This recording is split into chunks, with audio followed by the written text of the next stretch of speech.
El neumático es un complejo conjunto formado por múltiples elementos. En su fabricación se emplean más de 200 materias primas diferentes. Todo comienza con la preparación de los componentes básicos. La goma está compuesta por 4 tipos de materiales: cauchos o elastómeros, cargas de refuerzo, plastificantes y aditivos químicos. El caucho o elastómero puede ser natural, obtenido del cultivo del árbol de la hevea, o sintético, elaborado a partir del petróleo. Estas materias primas, en forma de balas, se cortan en trozos para facilitar la preparación del compuesto de goma.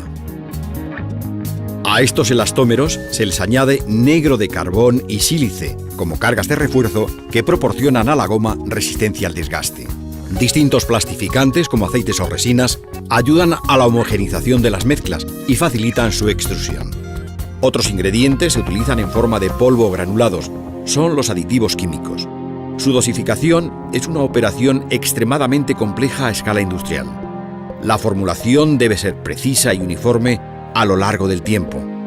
Entre estos aditivos se encuentra el azufre, que, como veremos después, desempeña un papel fundamental a la hora de conseguir las propiedades mecánicas de la goma. Todos estos componentes se mezclan cuidadosamente hasta que se alcanza una homogenización perfecta. La forma en que se mezclan y se cuecen los diversos componentes es tan importante para las prestaciones del neumático como la elección y las proporciones de los materiales. Cada mezcla se determina cuidadosamente para responder a las exigencias de flexibilidad, resistencia, adherencia, etc.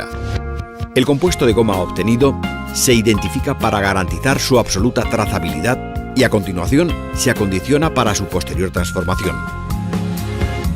El neumático también contiene cables metálicos y refuerzos textiles, de aramida, nylon, etc., para poder soportar los importantes esfuerzos a los que se ve sometido, empezando por el inflado.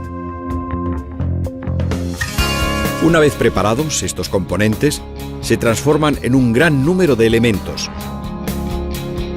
productos planos, productos perfilados, compuestos metálicos o refuerzos textiles, así como aros. La fabricación se efectúa sobre el tambor, un cilindro rotatorio con una parte central flexible que permite acercar los extremos. Luego veremos por qué. El primer elemento que se coloca en el tambor es una fina hoja de caucho sintético, estanca al aire, que actúa como cámara de aire. A continuación, se añade una lona de cables textiles colocados entre 2 capas de goma. Esta red de cables formará la carcasa radial del neumático. 2 bandas de goma perfiladas permitirán colocar los aros metálicos inextensibles, cuyo papel es mantener el neumático sobre la llanta. La tela de la carcasa se pliega sobre el aro para asegurar su sujeción. Seguidamente se añaden los demás elementos. Los flancos, de goma flexible y resistente, cuyo papel es proteger al neumático de daños laterales. Se da entonces forma al neumático acercando los bordes del tambor mientras que se infla la parte central. Se colocan 2 lonas en la parte superior del neumático. Están constituidas por hilos metálicos dispuestos oblicuamente. Estos cables se cruzan con los de la tela de la carcasa, constituyendo así una sólida red de triángulos que limitan las deformaciones del neumático. El montaje de estos componentes, con tolerancias inferiores a 1/10 de milímetro, proporciona al neumático sus prestaciones en términos de seguridad, duración, eficiencia energética y confort.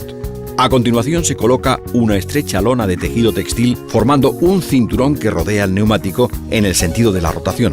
Esta capa evita la deformación producida por la fuerza centrífuga a altas velocidades. Por último, se coloca un perfil de goma extruido, es la banda de rodadura, la parte del neumático en contacto con el suelo.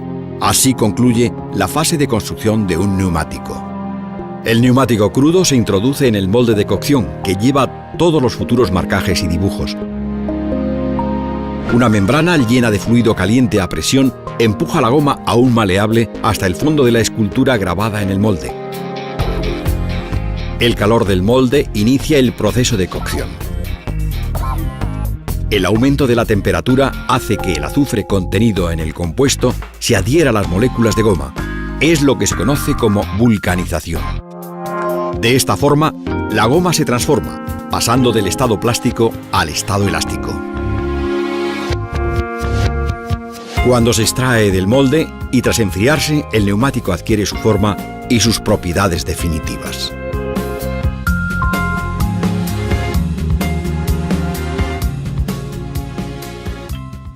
Michelin, la mejor forma de avanzar.